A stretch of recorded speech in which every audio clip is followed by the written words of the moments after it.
Aí a gente queria ter um filho. Então, Imagino também que a sua vontade de amadurecer era para escapar de muita coisa que da infância não tinha sido das melhores. E a minha mãe me batia até no rosto. Imagina eu aos 15 anos apanhando no rosto, sabe? Era uma forma de fuga. O casamento foi uma fuga.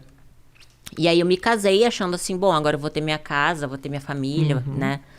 Vou ter o meu filho, vai ser para sempre. Só que quando eu me casei, eu era uma criança. Então eu morava com a minha sogra e foi maravilhoso.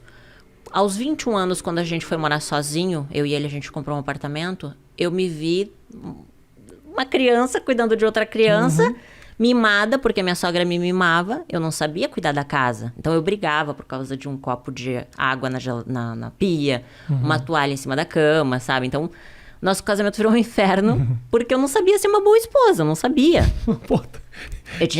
Difícil, você era uma criança. Eu era uma criança. E aí, aos 21 anos, só que ali, Rafa, a ambição cresceu dentro de mim, porque eu comecei a ver as pessoas. Sabe quando você começa a ver o mundo? Pô, a pessoa tem carro, eu quero ter um carro, sabe? Eu quero me vestir bem. Você começa a ver que existem pessoas que crescem financeiramente.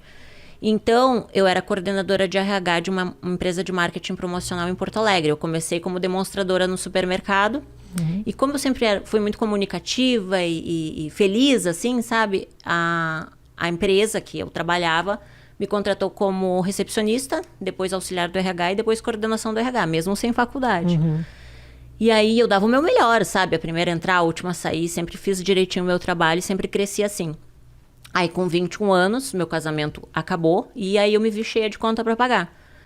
Na época, eu contratava meninas para fazer evento nas feiras. Perfeito. E aí, quando eu falei com uma amiga minha, que eu tava com uma crise financeira, ela disse, olha, eu tenho uma amiga que fechou numa casa noturna e ganhou R$500. Eu disse, pá, R$500? O que ela fez? Ela tirou a roupa? Então eu vou tirar a roupa. Claro. Só que não foi bem o que aconteceu, né? Eu entrei... Eu não queria te interromper, essa história, ela tá muito bem contada, essa história, mas eu tenho um momento que a gente estava conversando, antes da gente trabalho na noite, que foi esse momento, teve um momento aqui que a gente estava conversando que você se emocionou, que foi quando você falou do começo dessa relação lá atrás. Por que especificamente esse ponto é um ponto muito sensível para você? Porque, desculpa te interromper. Na verdade, assim, quando mexe muito na infância, é muito difícil, né, Rafa?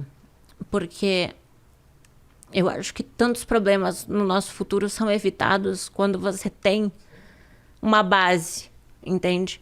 Só que não adianta ficar buscando culpados, porque eu digo assim, ó, ninguém nasce mal, as pessoas se tornam más, né? Um bebezinho não nasce um bandido, ele se torna um.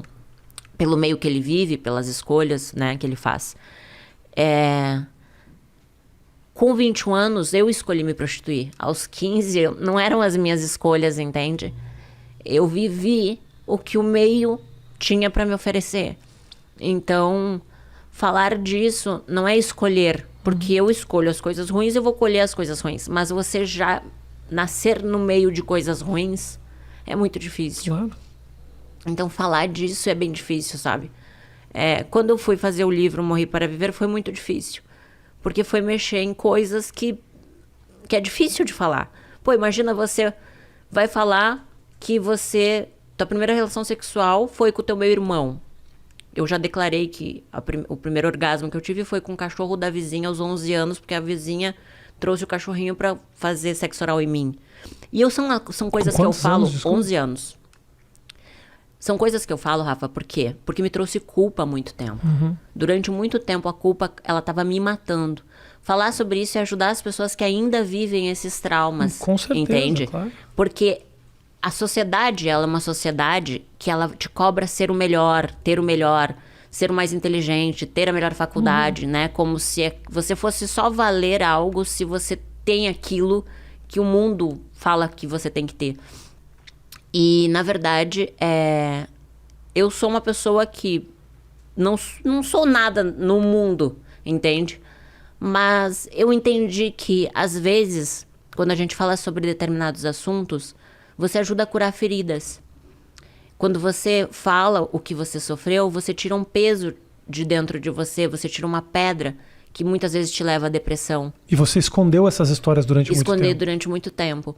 Então, hoje eu entendo eu escrevendo livro, fazendo acompanhamento com psicólogo, com psiquiatra, eu consegui entender que, na verdade, muitas das minhas emoções estão relacionadas à minha infância, né? Estão relacionadas aos meus traumas, à rejeição.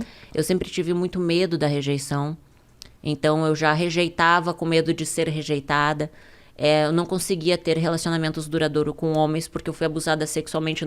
Então, eu não conseguia confiar em homem. Então, eu vi que muitas coisas que aconteciam na minha vida era uma bagagem que eu levava, uma mochila nas minhas costas. Então, quando eu fiz o livro Morrer para Viver, foi justamente botar esse lixo para fora, sabe? Foi entender que, assim, eu não posso mudar o passado. Claro. Ele existe. Só que eu posso fazer novas escolhas, entende? Eu não sou aquilo. Eu vivi aquilo, sim. Por algum momento eu vivi e fui isso, mas hoje eu decido não ser mais.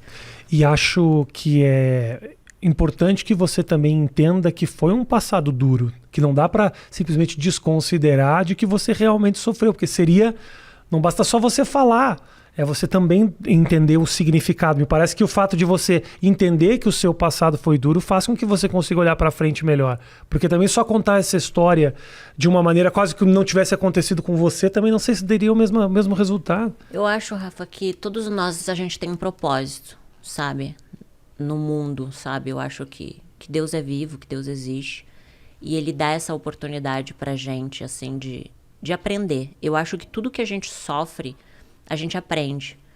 E hoje, olhando tudo que eu passei, eu vejo que mesmo a dor ensinou. Talvez se eu não tivesse passado por tudo que eu passei, eu não seria a pessoa que eu sou hoje, entende? Eu não teria os valores que eu tenho hoje. Eu precisei sofrer, eu precisei passar por tudo isso. Quando hoje eu converso com uma mulher que já passou abuso e ela ainda não conseguiu perdoar, eu consigo saber o que ela sentiu, entende? Não é fácil perdoar. É muito difícil. Você tem a sede de vingança, eu costumo falar que quando a gente tá com mágoa, a gente tá tomando veneno esperando que a pessoa morra. Então você tá criando vários tipos de doenças, tanto psicológicas quanto físicas, por alimentar esse sentimento ruim. Todo pensamento negativo torna com que o teu corpo crie uma reação e aquilo vai fazer mal pro teu corpo, pra tua mente, pra tua vida trava. E você só você pode fazer as escolhas, entende, Rafa? Você pode aceitar ou não, você tem que escolher. Todos os dias você vai plantar algo. E a semente, ela não vai dar o fruto naquele dia. Talvez você vai colher daqui 10, 15, 20 anos aquilo que você plantou. Claro. Então, a gente tem que ter autorresponsabilidade também.